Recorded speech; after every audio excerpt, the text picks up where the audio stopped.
Neyveli NLC India நிறுவனத்தினால் குடிக்கின்ற குடிநீரில் பாதரசம், கால்சியம் கார்பனேட் அதிக அளவு கலந்துள்ளதாக கூறி எடக்குப்பம் கிராம மக்கள் குற்றச்சாட்டு வைக்கின்றனர். இதனால் 7 உயிர்கள் பறிபோயும் என்எல்சி நிர்வாகமும் மாவட்ட நிர்வாகமும் கண்டுகொள்ளாத அவல நிலையும் இருப்பதாக கூறப்படுகிறது. இதுகுறித்து இந்த செய்தி தொகுப்பில் விரிவாக பார்க்கலாம். Meenakshi academy of higher education and research. Admission open. Apply online. நாமக்கல்ல திருச்செங்கோடு மெயின் ரோட் எர்ணாபுரத்துல இருக்கிற ஸ்பைரோ பிரைம் பப்ளிக் ஸ்கூல்ல +2 போர்டு எக்ஸாம்ஸோட சேர்த்து நீட் அண்ட் ஜேஇ கோச்சிங்கும் கொடுத்துட்டு இருக்காங்க. கடலூர் மாவட்டம் நெய்வேலி என்எல்சி இந்தியா நிறுவனத்தில் 3 திறந்தவெளி சுரங்கத்தின் மூலம் பழுப்பு நிலக்கரி வெட்டி எடுக்கப்பட்டு மின்சாரம் தயாரித்து தமிழகம் மட்டும் இல்லாமல் வெளி மாநிலங்களுக்கும் மின் விநியோகம் செய்து வருகிறது. இதனால் வருடத்திற்கு 1000 கோடிக்கு மேல் நிகர லாபத்தை என்எல்சி நிர்வாகம் ஈட்டி வருகிறது. இந்நிலையில் கடந்த 50 ஆண்டுகளுக்கு மேலாக பல்லாயிரக்கணக்கான ஏக்கரில் சுமார் 500 அடி ஆழத்திற்கு கீழ்வரை நிலக்கரிக்காக சுரங்கம் வெட்டப்பட்டதால் கடலூர் மாவட்டத்தில் நிலத்தடி நீர்மட்டம் அதல பாதாளத்திற்கு சென்றுவிட்டது. இதனால் விவசாயிகள் ஒரு பக்கம் பெரும் பாதிப்புக்குள் உள்ளாகி வரும் நிலையில் என்எல்சி இந்தியா நிறுவனத்தால் ஒரு கிராமமே அழியும் அளவிற்கு சென்று கொண்டிருப்பதாக கூறப்படுகிறது.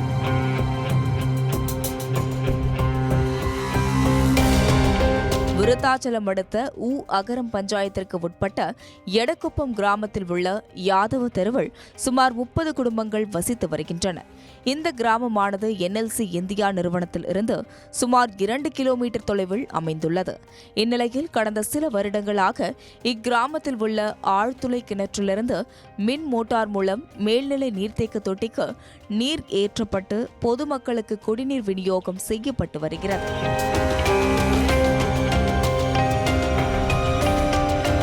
இந்நிலையில் கடந்த 2022ஆம் ஆண்டு முதல் 2024ஆம் ஆண்டு வரை அக்கிராமத்தில் 7 பேர் சிறுநீரக கோளாறு ஏற்பட்டு உயிரிழந்துள்ளனர். இதுகுறித்து அக்கிராம மக்கள் கூறுகையில், நெய்வேலி என்எல்சி இந்தியா நிறுவனத்தினால் தங்களது பகுதியில் உள்ள குடித்தண்ணீரில் அதிக அளவு பாதரசம் மற்றும் கால்சியம் கார்பனேட் உள்ளிட்ட வேதிப்பொருட்கள் சேர்ந்துள்ளதாகவும் குடித்தண்ணீரை குடிக்கும்போது எவ்வித மாற்றமும் தெரியவில்லை எனவும் கடந்த சில வருடங்களாக இந்த தண்ணீரை குடித்ததால் கடந்த 3 வருடத்தில் 7 பேர் அடுத்தடுத்து உயிரிழந்து விட்டதாகவும் கூறினார். எங்கள் ஊர் எடக்குப்பம். இந்த கிராமத்தில் பக்கத்தில் 2 கிலோமீட்டரில் என்எல்சி இருக்கிறதுனால எங்கள் ஊர் ஆழ்துளை கிணத்துலாம் தண்ணியில் கால்சியம் கார்பனேட், பாதரசம், சுண்ணாம்பு போன்ற வேதிப்பொருள் அதிகமாக கலந்துருக்கிறதால குடிக்கக்குள்ளே எதுவுமே எங்களுக்கு தெரியாது. ஆனால் கொஞ்சம் நாளாகி கிட்னி பிரச்சனை நிறையா உருவாகிட்டு இருக்குது. கடைசி 1 வருஷத்தில் மட்டும் எங்கள் ஊரில் ஒரு 7 பேர் இறந்துருக்குறாங்க.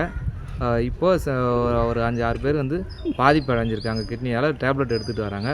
அதனால் ஆழ்துளை கிணத்துக்கு பதிலாக எங்களுக்கு எங்கள் ஊரில் இருக்கிற சர்க்கார் கிணறு இருக்குது.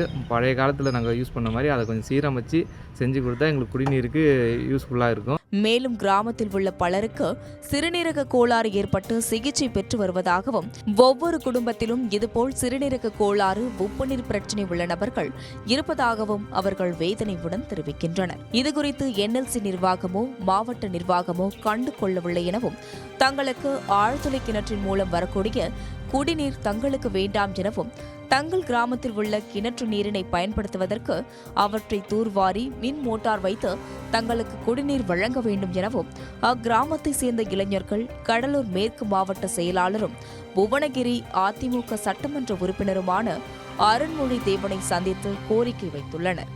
இந்த நிலையில் விரைவில் தங்களது கோரிக்கைகள் நிறைவேற்றப்படும் என்று அவர் உறுதி அளித்துள்ளார்.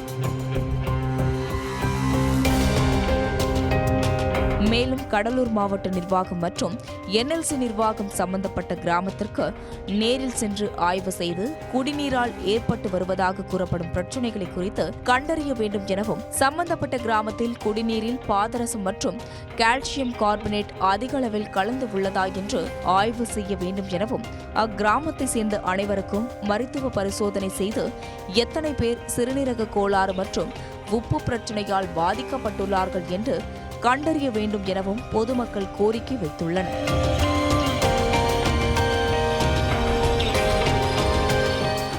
Meenakshi academy of higher education and research. Admission open. Apply online. நாமக்கல்ல திருச்செங்கோடு மெயின் ரோட் எர்ணாபுரத்துல இருக்கிற ஸ்பைரோ பிரைம் பப்ளிக் ஸ்கூல்ல +2 போர்டு எக்ஸாம்ஸோட சேர்த்து நீட் அண்ட் ஜேஇ கோச்சிங்கும் கொடுத்துட்டு இருக்காங்க.